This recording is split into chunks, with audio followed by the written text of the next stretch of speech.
Welcome to the Vault XL. Happy Saturday. This commentary is pertaining to Bryan C. Kohberger. More shenanigans with his attorney and the defense team and Taylor. Um, it just doesn't stop. They want to want to go over evidentiary material, the grand jury indictment.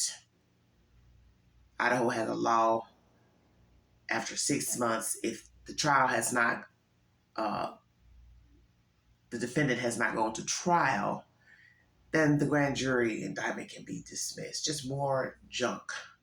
And also in this commentary, you're going to hear about planted evidence. Let's get on with this nonsense. Thank you for joining me.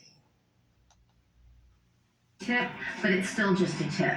So we can point law enforcement in the right direction with this technique, but they still have to perform their full investigation. Genetic genealogy and how it was used in the Idaho 4 murder investigation is becoming a major issue in the case against Bryan Kohberger. And now, court documents reveal Kohberger's defense may claim DNA on a knife sheath was planted. Thanks for joining us here on Law and Crime. I'm Anjanette Levy. We reported a few weeks ago that prosecutors asked the court to issue a protective order on the genetic genealogy information developed by the FBI using a DNA profile obtained from the snap of the knife sheath found on Maddie Mogen's bed. Kohberger faces the possibility of the death penalty if convicted of the murders of Mogen, Haley Gonsalves, Xana Kernodle, and Ethan Chapin last November. The defense wants to show how the FBI used DNA to create family trees that led them to Kohberger and his father. It's clear from reading court documents and from covering the case that law enforcement had very little to go on until genetic genealogy came into play. Kohberger's defense attorneys wrote in their objection that they want to see how many other potential suspects were overlooked. And they even suggested that Kohberger's DNA could have been planted. They wrote, what the state's argument asks this court and Mr. Kohberger to assume is that the DNA on the sheath was placed there by Mr. Kohberger and not someone else during an investigation that spans hundreds of members of law enforcement and apparently at least one lab the state refuses to name.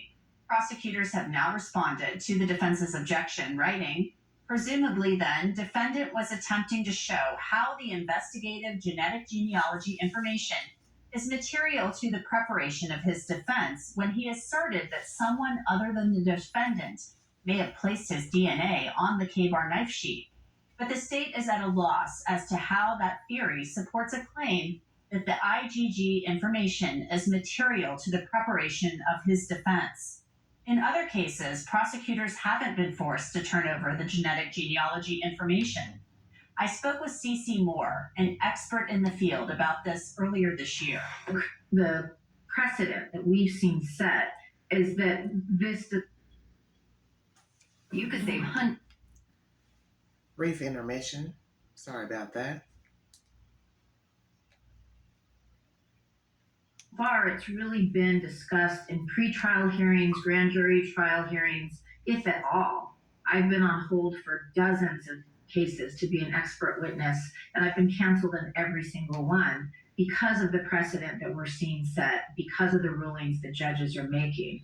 Oftentimes, when the defense tries to object to the genetic genealogy and they lose, which they have in every case so far, they end up doing a plea deal. Kohberger's trial is currently set for October. Meanwhile, I spoke with Kristen Slaper, an expert in DNA analysis, who managed DNA analysis for years for Ohio's Bureau of Criminal Investigation's Crime Lab. I asked her about the possible claim that DNA was planted and the arguments over genetic genealogy. What's important to remember is that, first of all, DNA on its own doesn't mean anything until you have a standard to compare. So what I mean by that is you could run DNA tests all day long, get profiles from someone or multiple people, and you don't really know what it means until you either put it into the CODIS database or you compare it to a standard that's submitted. So in a situation like this, where I hear that the claim is DNA is planted, I think it's important to remember that Bryan Kohberger was not known. Nobody knew who did this. And I think that's important because in order for something to be planted, it has to be a pretty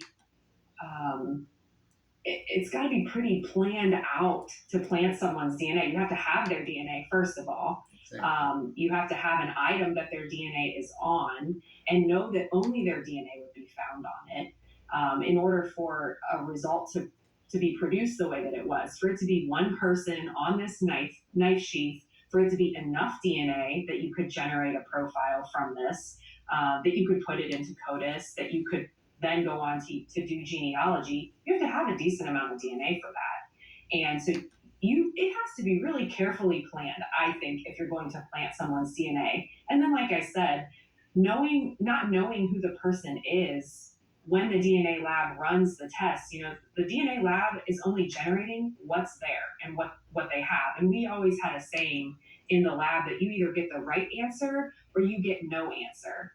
Because you're working the evidence that gets submitted by the law enforcement agency, and sometimes you would get a profile and other times you wouldn't. So in my mind, to plant someone's DNA, I think it takes an awful lot of work, and I think it's a little bit too coincidental with all the other facts of the case. Not knowing the outcome, not knowing who did it, that's just my opinion. I'm going to stop right there. I totally agree. No one planted evidence because no one knew that he was a suspect. Genealogy is what it is. Someone put their genealogy into a database and it led to Kohberger. That's how law enforcement led to arresting him. It's because DNA from either himself, father, whomever, was put into a database, a genealogy database. And there are a few out there that allow access by law enforcement to use their information in investigations. So what are the odds? Just so happened they were able to get information out of a database.